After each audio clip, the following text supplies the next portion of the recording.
¿Cómo están?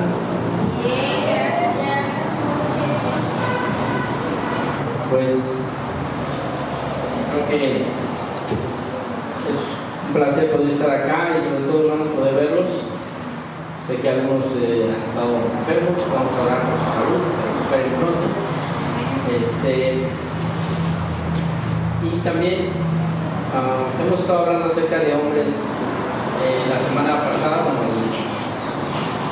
el día domingo, hablamos de Pedro. Hoy quiero compartirte un poco de Timoteo, el siervo de Dios.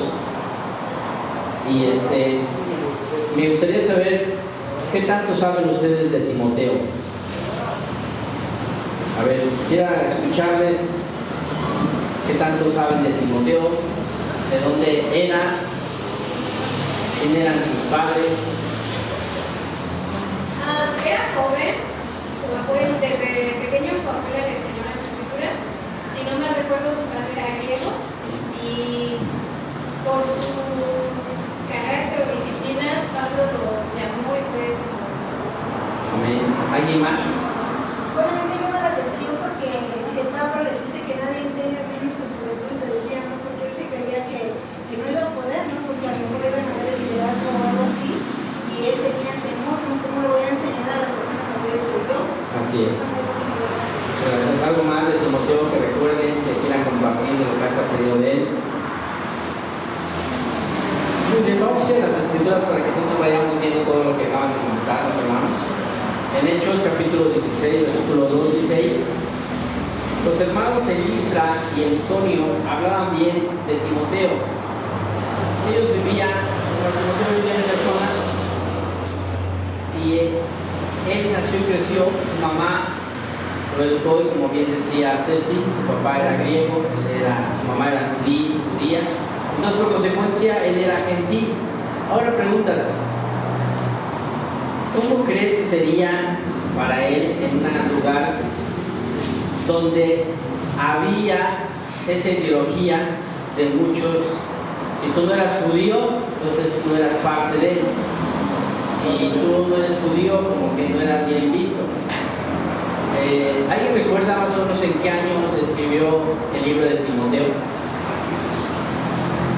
Bueno, un amigo me compartió un libro que se llama Panorama del Nuevo Testamento de Ramón, y ahí viene Timoteo, el libro de Timoteo Pablo lo escribió en el año 62 después de Cristo. Y si tú recuerdas en esa época todo lo que traían en el trasfondo, ¿no? Los judíos y problemas de que si no eras judío, que tienes que circuncidarte, había muchas ideologías. Entonces, imagínate tú, ponte en el lugar de Timoteo, que tu papá fuera un griego y tu mamá una judía. En esa época no era como hoy en día, si tu papá es español y tu mamá es no sé qué, y tu papá es... Aquí como que la ideología hoy, en la actualidad, en el mundo en general, pues que cuando es muy común que hay hijos que tienen padres de diferentes países, y hasta es bien visto, y a lo mejor hasta tiene un buen currículum. Pero en la época de Timoteo no era bien visto. Es como, no sé si has oído, aquí en Oaxaca, ¿cuánto quieren a los chilangos? Ahora, y cada vez que alguien dice, ahí viene un chilango, como que a poco dicen, ahí viene alguien. No, como que no es bien visto, ¿verdad? Ciertamente hay ciertos prejuicios, ¿no? De la misma forma pasaba en esa época con Timoteo. Y sin embargo, los hermanos de Listra y Iconio hablaban bien de Timoteo. ¿Qué tenía que haber pasado para que alguien en esos lugares hablaba bien de alguien y era conocido? ¿Por qué crees que era conocido Timoteo? ¿Por su mala conducta? ¿Porque se portaba mal? ¿Porque era bien rebelde? ¿Por qué crees que era bien conocido? Era digno de confianza. Así es. Era un hombre que vivía de acuerdo a la voluntad de Dios, por eso era bien conocido. Sigamos leyendo. En 2 Timoteo capítulo 1, versículo 5 dice: traigo a la memoria tu fe sincera, la cual animó primero a tu abuela Loida y a tu madre Eunice, y ahora te anima a ti, de eso estoy convencido. Y es aquí donde la escritura menciona que su abuela, Eloída, le compartió la fe, le imitaba, le enseñaba desde muy pequeño. Por consiguiente, él era educado por su abuela en la religión judía, porque ella era judía. Y recuerda que desde muy pequeños, en el Antiguo Testamento, a los hijos se les enseñaban las escrituras. Sus papás se las repetían en la casa, lo recordaban día tras día, ¿no? Nosotros aquí en la iglesia hemos fomentado el que tengas un día a la semana con tus hijos y que les puedas compartir las escrituras, un tiempo de familia, tu charla familiar, que tengamos un devocional como familia. Espero que lo sigas haciendo, que sigas cumpliendo ese propósito, que realmente tiene muchos beneficios, al igual que la abuela y la mamá de Timoteo, y eso lo ayudaron a crecer en la fe y a conocer la palabra de Dios. Amén. Sigamos leyendo en 2 Timoteo capítulo 3, versículo 15, dice: desde tu niñez conoce las sagradas escrituras, que pueden darte la sabiduría necesaria para la salvación mediante la fe en Cristo Jesús. Él siempre tuvo el conocimiento de la palabra. Dice, pueden darte la sabiduría. ¿Qué es lo que más carece un joven cuando es adolescente, cuando es pequeño? Falta de sabiduría. Carece mucho de sabiduría, de cómo discernir, cómo dirigirse. Y por eso Pablo le insistía, ¿no? Lo exhortaba, ¿no? Sigue conociendo las escrituras, sigue profundizando en ellas. Ellas te traerán salvación, pero también te harán conocer más a Cristo, y tu fe va a crecer aún más. Y todo eso también va a darte sabiduría para esta vida, para tomar buenas decisiones en tu vida, de cómo actuar, cómo caminar, cómo andar. Sigamos leyendo 1 Timoteo, versículo 1 al 18, dice: Timoteo, hijo mío, te doy este encargo porque tengo en cuenta las profecías que antes se hicieron acerca de ti. Deseo que, apoyado en ellas, pelees la buena batalla. ¿Quién está llamando aquí hijo mío a Timoteo? ¿Sabes? Pablo le está llamando. ¿Por qué crees que le estaba llamando hijo mío? ¿Acaso Pablo era su hijo? Perdón, ¿Timoteo era hijo de Pablo? No. ¿Ustedes por qué creen, hermano, que así lo trataba? ¿Alguien sabe? Pues porque lo amaba. Sí. Y le ayudaba en el servicio, ¿no?, a las iglesias. Así es. ¿Sabes cuántos años estuvo Timoteo al lado y cerca de Pablo? O sea, caminando con Pablo, siendo enseñado con Pablo. ¿Alguien sabe? Dice las escrituras, que puedes ver todo en el capítulo de Hechos de la historia, son desde el capítulo más o menos del 16, nos habla de Timoteo, 18 y 19, puedes verlo todo ahí. Y vas a dar cuenta que 15 años estuvo Timoteo al lado de Pablo. ¿Tú alguna vez has estado 15 años al lado de alguien, siendo discipulado por alguien? 15 años. Siendo guiado por alguien durante 15 años, ininterrumpidos. Por Dios. Imagínate, hermano, cómo sería en ese caso. ¿Entiendes ahora por qué Pablo se expresaba así de Timoteo? Cuando Pablo pasaron dificultades, dice la historia, que cuando Pablo fue apedreado y todo, que una de la familia que lo acogió y lo cuidó fue la familia de Timoteo.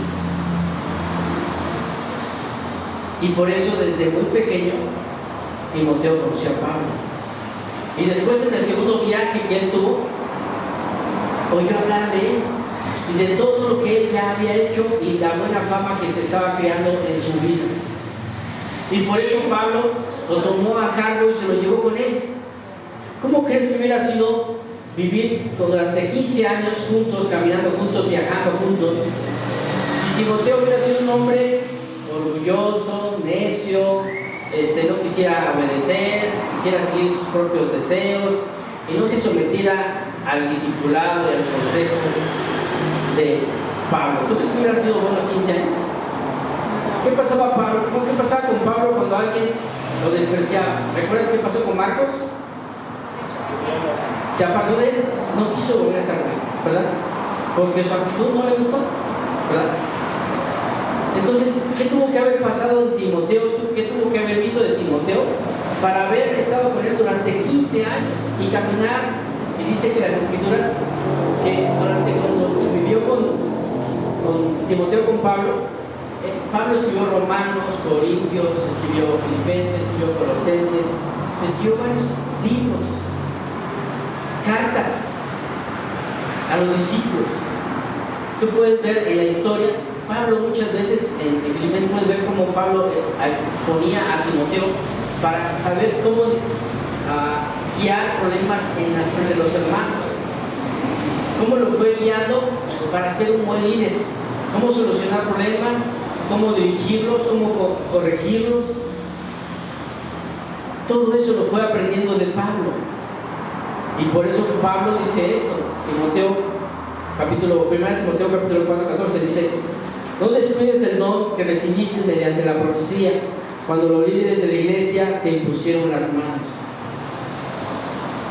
Pablo conocía todo lo que se hablaba de él, todo lo que se había dicho de él, lo que se había profetizado en la vida de él, lo que pensaban y esperaban de este hombre. Y Pablo le llamaba hijo. ¿Qué tenía que pasar? ¿Qué tendría que pasar, hermano, para que tú apreciaras a alguien como si fuera tu hermano carnal? Es como si fuera tu mejor amigo. ¿Qué tendría que pasar? ¿Qué tendría que suceder para que en esa persona encontraras eso? Una amistad. ¿Qué tendría que pasar para que tú le llamaras a un discípulo hijo mío? Pablo no lo bautizó, Pablo no lo convirtió, pero ¿por qué le llamaba hijo? Porque convivió y lo conocía y aprendió de él todo. Y Pablo le había enseñado todo lo que él sabía. Hoy mi pregunta, hermano, ¿qué Timoteo tienes tú a tu lado? Podemos a veces pensar, ok, Timoteo, ¿puedo yo ser un Timoteo? Sí, puedes ser tú un Timoteo y buscar un Pablo que te enseñe. Pero también puedes ser tú un Pablo y conseguir un Timoteo, a quien enseñarle todo lo que tú has aprendido. ¿Quién es ese Timoteo en tu vida? ¿A quién tú educas? ¿A quién tú enseñas todo lo que tú has aprendido? Vayamos a las escrituras, lo que Pablo le enseña a Timoteo y le pide, ya cuando Timoteo estaba dirigiendo la iglesia. Dice: si enseñas la verdad a los miembros de la iglesia, serás un buen siervo de Jesucristo. Estudiar y obedecer las enseñanzas cristianas como tú lo haces es lo mismo que alimentarse bien. ¿Qué le está diciendo Pablo a Timoteo? Si enseña la verdad a los miembros de la iglesia. Él era líder de esa iglesia. Y él le exhortaba que enseñara la verdad. Muchas veces, aún en su época, había malas enseñanzas, falsas doctrinas. Y él seguía exhortando a Pablo a seguir en la sana enseñanza, la enseñanza verdadera que había recibido, ¿verdad? Pero no solamente eso, le exhorta a estudiar y a obedecer las enseñanzas, las escrituras, la palabra de Dios. Tú, hermano, sigues como Timoteo estudiando y obedeciendo la palabra de Dios, o crees que con lo que ya sabes es suficiente. Dice: como tú lo haces. ¿Qué quiere decir? Cuando expresa eso Pablo, él conocía cómo se comportaba Timoteo. Desde antes de conocerlo, la gente hablaba de él porque era un hombre que su cristianismo lo vivía y la gente claramente lo veía. No era algo que era oculto. Cuando uno es un verdadero cristiano, la gente a su alrededor lo ve. Las personas que lo rodean saben cómo es. Hoy, hermano, las personas que te rodean en tu trabajo, las personas que te rodean en la escuela, las personas que te rodean en tu casa, te ven como un verdadero cristiano. Te ven y dicen: él es un cristiano.